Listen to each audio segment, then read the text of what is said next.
Tech Garage, presented by RockAuto.com, is brought to you by Custom Auto Sound, the originator of classic car OEM fit radios since 1977. And by RockAuto.com, all the parts your car will ever need.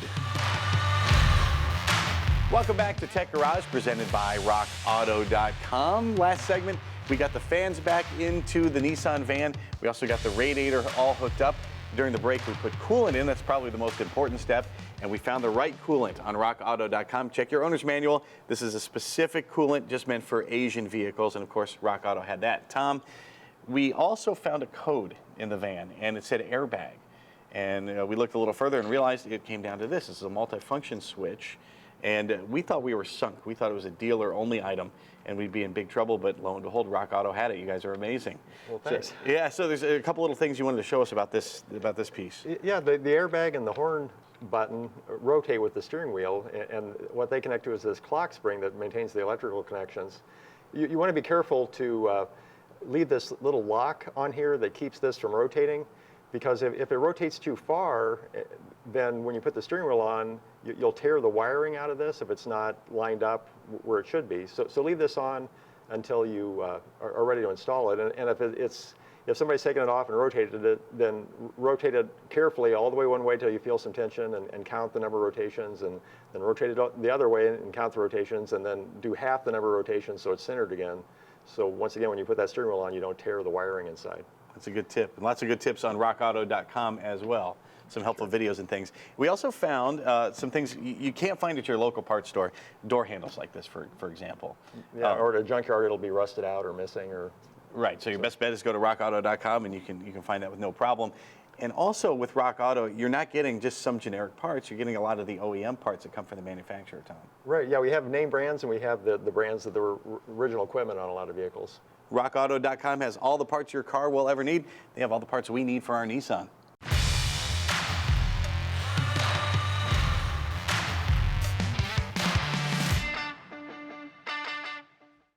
All right, this is Garage Ed, and we are talking about compressors. Where do we start? Well, the clutch, of course. The clutch engages and disengages the compressor, so you don't have air conditioning all the time. You have to push the button when you want it. Now, really cool, I can show it to you in action here. So what's happening is the belt's driving this pulley right here. Now, you can see the top one's not moving. This is actually engaged with the compressor and the piston, so when that moves, they're all moving. So if I come over here, it's a big magnet. Josh, you give me a hand, spin that joker, and I hit it. Bam, locks it all together with a magnetic field. Disengage it, customer doesn't want AC, the belt's still spinning, bam, engage it, actually runs the whole thing. Now, if you're dealing with that, you're dealing with some big magnetism. So you want to get a feeler gauge, you want to set up your actual clutch here at a distance between it, get the manufacturer specification. If it's too tight, it's going to drag all the time, you're going to have problems. If it's too loose, you don't have enough magnetic field to grab it. Now, what do I mean by magnetic field? Check it out right here. You can see the actual rotor, stator, and stator coil.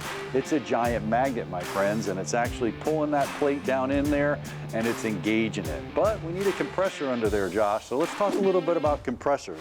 The first one you see is an actual wobble plate compressor, and that actually changes the stroke. That's pretty cool. You see the top one up there, that's a very short stroke, so we're not compressing the refrigerant very much.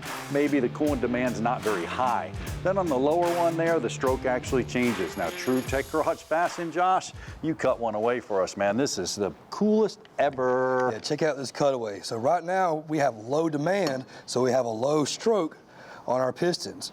But if I have high demand, all I have to do, well, the compressor automatically changes the stroke, and look, now I can move a whole lot more refrigerant through, and I can increase the refrigerant flow for the higher demand. Wow, so you're pumping more refrigerant. They need to do that technology on an engine. Hey, stand by, that's to come. You're gonna have variable compression engines as well. Nice. Also some different compressors. Josh, that one right there. That's a radial. Man, that looks almost like an old airplane engine. Yeah, and that's a fixed displacement. You can see the other one here. We actually have what's called a scroll compressor, and that's pretty neat because the scroll actually moves around on the inside.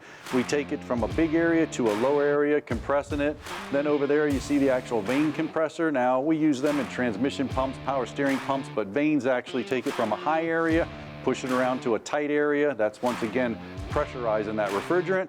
And last but not least, we have the actual electric compressor. A lot of electric vehicles, obviously we don't have a belt to drive it, the motor, so we have to drive it electrically. It's like a giant starter. You can see the stator, the rotor, the scrolling, the whole mechanism there to run that electric compressor. Now that's pretty cool. We need to scroll over, or maybe we need to stroll over and check out Dave. I think he's got the Lincoln going.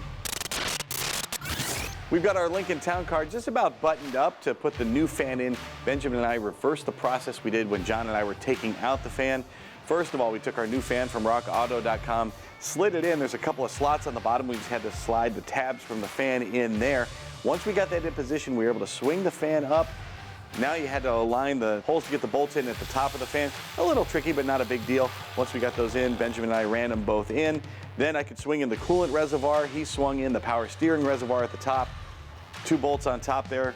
And we were all hooked up, ready to go, except for the electrical. Connected that. And finally, one more step, John. Yeah, we got some stuff underneath there. I was wondering why you got a guy laying down here. But I forgot he was down there. He's been so quiet. Hey, Benjamin, you got that bracket installed? Yes, sir. All right. Well, Benjamin, we are sure grateful for you, my friend. You did a phenomenal job. Plus, Dave, I really don't want to get down there. It's rough down there. He does all the dirty work, and we love it. Absolutely. What a great day we had today. At Garage Ed, we talked about compressors. We got the van up and running, looking pretty good, man. I can't wait till next week. Dave, one thing though, I trust you, my friend, but hey, will you crank this up? I just kind of want to verify this repair. I like to do that. Verify, Ronald Reagan. It's a great policy to live by. Are you kidding me? Oh boy, all right, shut it off. Are you kidding me? The fan was hiding the noise from the pulley. That's just great. That's all right, folks. Ignore that. We'll get the pulley taken care of. But who wrote in and guessed pulley? Because you were also right. We just couldn't hear it. Absolutely. Hey, we got a little work ahead of us, but you know we're out of time for today. So check us out on social media: Facebook, Twitter, LinkedIn. I don't know, all over the place, man. YouTube. We got plenty of shows for you. But we'll see you next week with more Tech Garage presented by rockauto.com. Don't go anywhere. You got more work, buddy. I got plenty of work to do. Good Lord. Production assistance provided by Chipola College in Marianna, Florida. Chipola was founded in 1947, and it was recently ranked among the top 3 community colleges in the United States.